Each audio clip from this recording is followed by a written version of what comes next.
Hello my dear students of class 10, welcome to you all to our online class once again preposition, and it is the class of part 3 অর্থাৎ last part. আজকের এই পার্টে আমরা প্রিপোজিশনের বাকি অংশগুলো আলোচনা করব, এর পরের ক্লাসে আমরা ফিক্সড প্রিপোজিশনগুলো আলোচনা করব।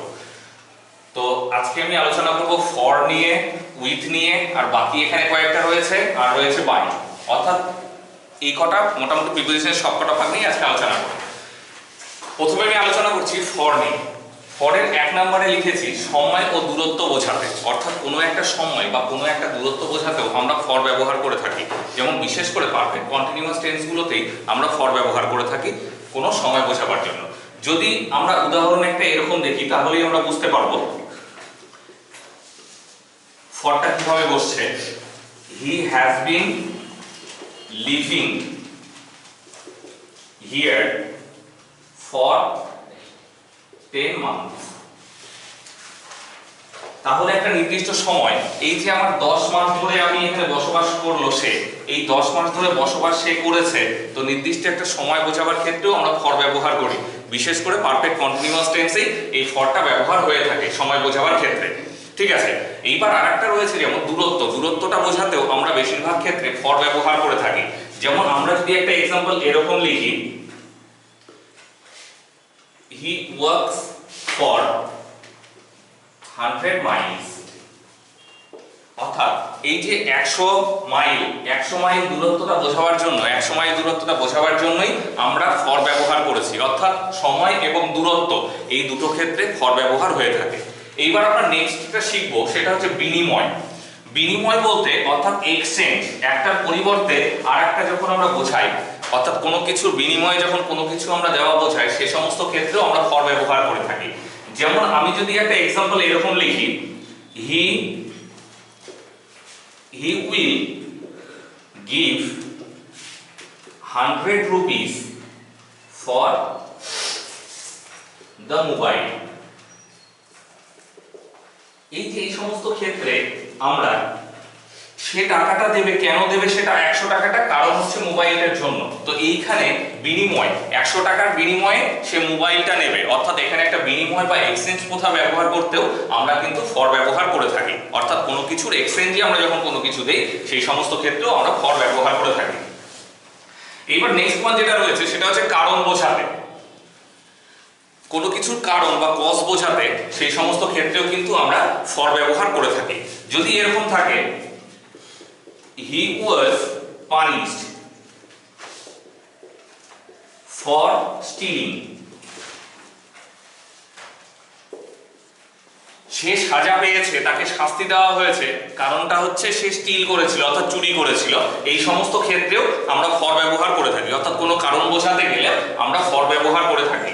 ওকে, he was punished for stealing, সে শাস্তি পেয়েছিল চুরি করবার জন্য, অর্থাৎ কারণ এখানে বোঝানো হয়েছে। এইবার যেটা নেক্সটে লিখেছি সেটা হচ্ছে যোগ্য বোঝাতে, অর্থাৎ কোনো কিছুর জন্য যোগ্য বোঝাতে, যোগ্য অর্থে সেই সমস্ত ক্ষেত্রেও আমরা, যেমন আমি যদি এখানে লিখি Hasibul is fit for the post,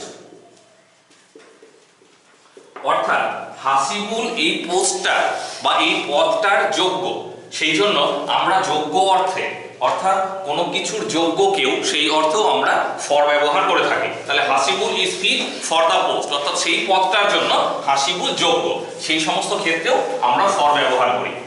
next one যেটা লিখেছি আমি সেটা হচ্ছে প্রস্তুতি বোঝাতে, অর্থাৎ কোনো কিছুর প্রিপারেশন নেওয়া বা কোনো কিছুর জন্য প্রিপেয়ার হওয়া, সেই সমস্ত ক্ষেত্রেও আমরা ফর ব্যবহার করে থাকি। যেমন আমি লিখি যদি মিস্টার খান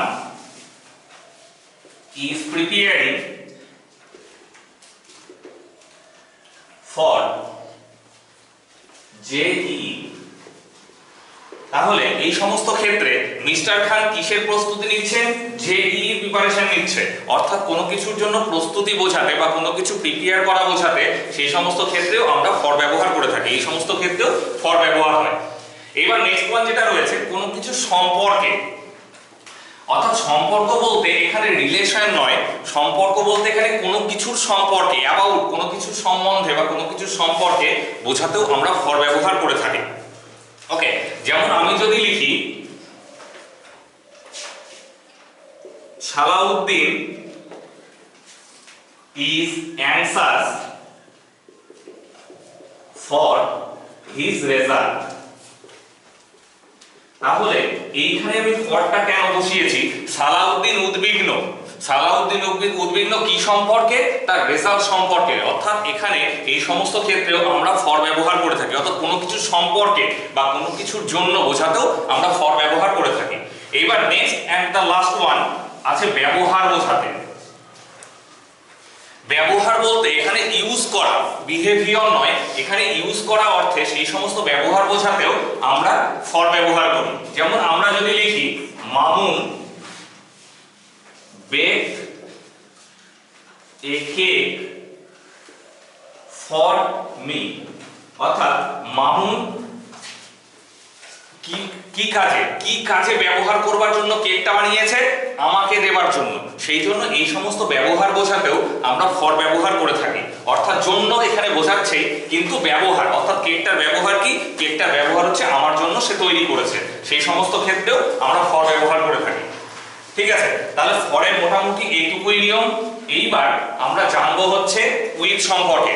অর্থাৎ উইথটা আমরা বেশিরভাগ এক নাম্বারটা আমরা সবাই জানি যে সম্পর্ক বোঝাতে, সঙ্গে বোঝাতে, কোনো কিছু সঙ্গে বোঝাতে আমরা উইথ ব্যবহার করে থাকি।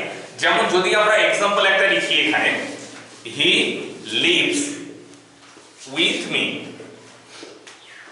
এটা আমরা পরিষ্কার বুঝতে পারছি, এটা আমরা সবাই জানি যে সে আমার সঙ্গে বসবাস করে। অর্থাৎ সঙ্গে বোঝাতে, কারো অ্যাকম্পানি বা কম্পেনিয়ন বোঝাতেও এখানে কিন্তু আমরা উইথ ব্যবহার করে থাকি। এইবার নেক্সট ওয়ান যেটা আমি লিখেছি সেটা হচ্ছে যন্ত্রের দ্বারা।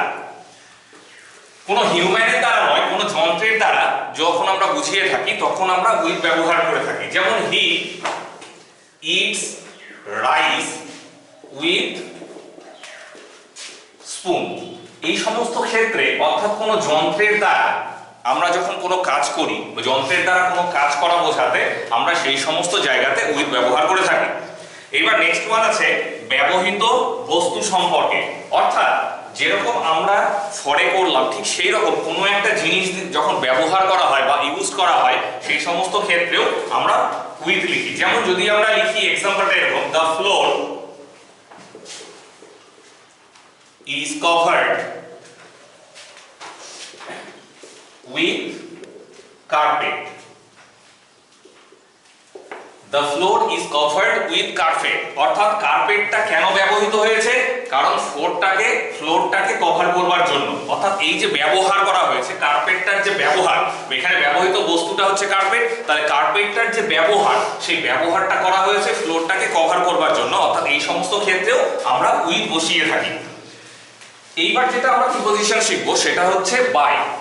বাই হচ্ছে ব্যক্তির দ্বারা। ঠিক উইথের অপোজিটটা, উইথ আমরা করেছি বস্তুর দ্বারা, অর্থাৎ কোনো বস্তুর দ্বারা কোনো কাজ করা বোঝাতে আমরা উইথ ব্যবহার করেছি, কিন্তু বাইটা আমরা ব্যবহার করব ব্যক্তির দ্বারা বোঝাতে। যেমন যদি থাকে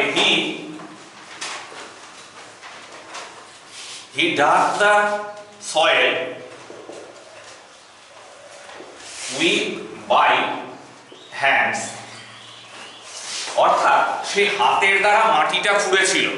এখানে যদি আমি এখানে হ্যান্ডসের জায়গাতে যদি আমি স্পেড লিখতাম, কোদাল যদি লিখতাম, তাহলে আমার এখানে উইথ হতো যন্ত্রের দ্বারা। কিন্তু যখন আমি হাতের দ্বারা করেছি, অর্থাৎ ব্যক্তিটা নিজে তার হাতের দ্বারা করেছে, ব্যক্তির দ্বারা কোনো কাজ করেছে, সেই সমস্ত ক্ষেত্রে বাই বসিয়ে থাকি আমরা। এইবার নেক্সট ওয়ান যেটা রয়েছে পাশে বা কাছে বোঝাতে। পাশে বা কাছে বোঝাতেও আমরা বাই ব্যবহার করে থাকি। যেমন যদি আমরা একটা এক্সাম্পল লিখি তাহলে এটা ক্লিয়ার হয়ে যাবে। যেমন the boy lives by the river. এই সমস্ত ক্ষেত্রে আমরা বাই বসিয়ে থাকি, অর্থাৎ পাশে, নদীর পাশে বা নদীর কাছে, অর্থাৎ নিয়ার অর্থে অথবা বিসাইডস অর্থে, পাশে অর্থে, সেই সমস্ত ক্ষেত্রেও আমরা বাই বসিয়ে থাকি। এইবার নেক্সটে যেটা আমি লিখেছি সেটা হচ্ছে যোগাযোগের মাধ্যম বোঝাতে, অর্থাৎ কমিউনিকেশন বোঝাতে, যোগাযোগের কোনো মাধ্যম বোঝাতে সেই সমস্ত ক্ষেত্রেও আমরা বাই ব্যবহার করে থাকি। যেমন আমি এক্সাম্পল একটা দিচ্ছি তাহলে বোঝা যাবে, Arif came here by train.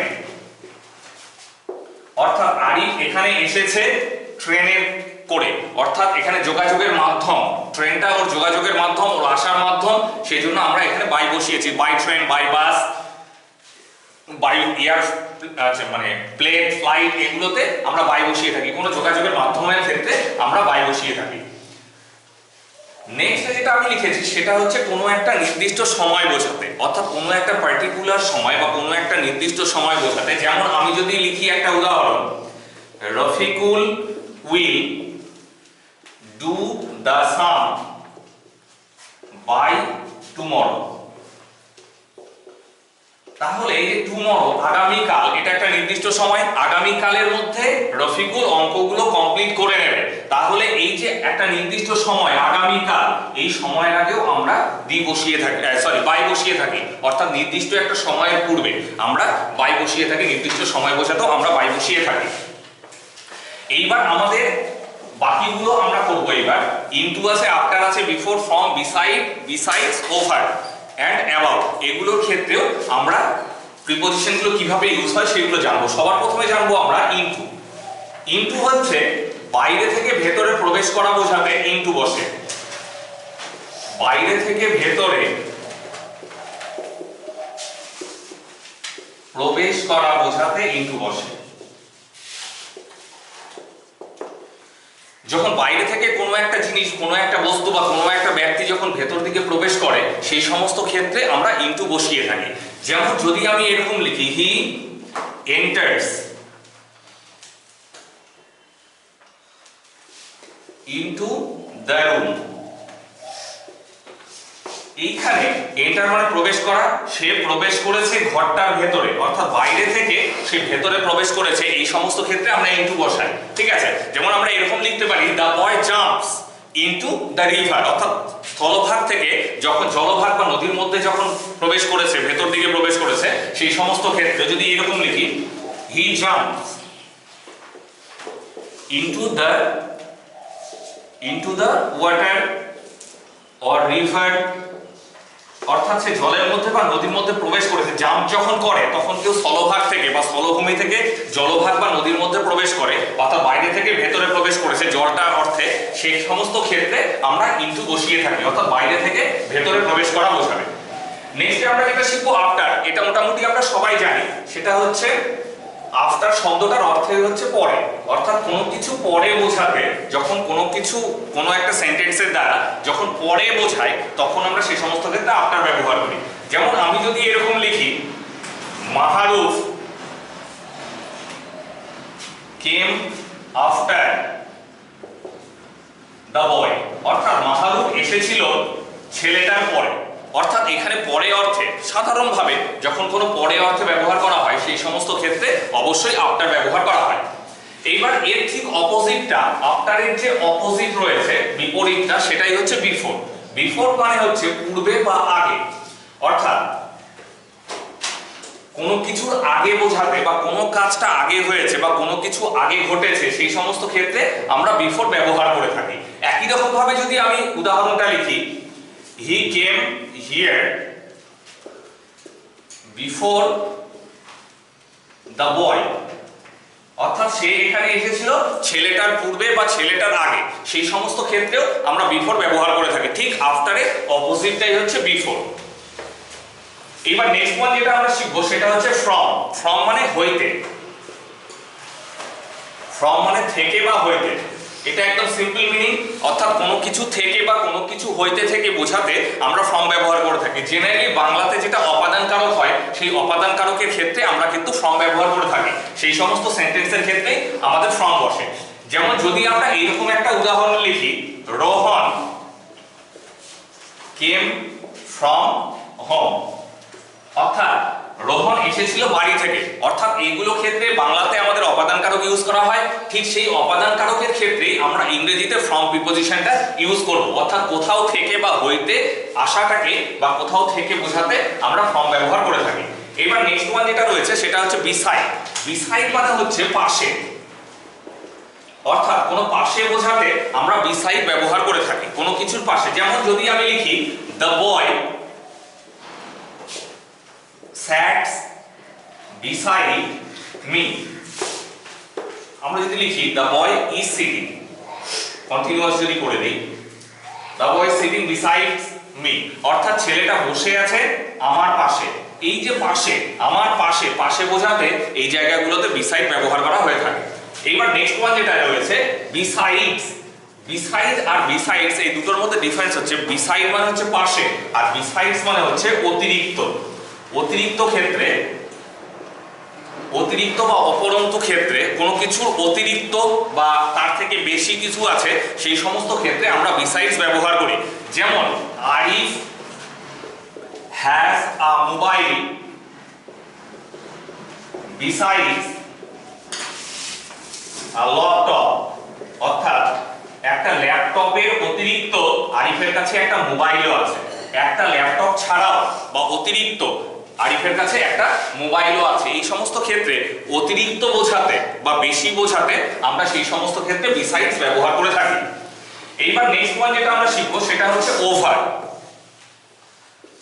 Over, ওভারটা R on এই দুটোর মধ্যে একটা ডিফারেন্স রয়েছে। অনটা হচ্ছে কোনো জিনিস বা কোনো তল স্পর্শ করে থাকবে, আর ওভারটা হচ্ছে উইদাউট টাচিং, কোনো তল স্পর্শ করে থাকবে না। দুটোই ওপরে বোঝাতে ব্যবহার করা হয়, কিন্তু অনটাতে যে জিনিসটা থাকবে সেটা হচ্ছে তল স্পর্শ করে থাকবে, আর ওভারে তলটা স্পর্শ করবে না। যেমন আমি যদি লিখি দ্য ক্যাট জাম্পড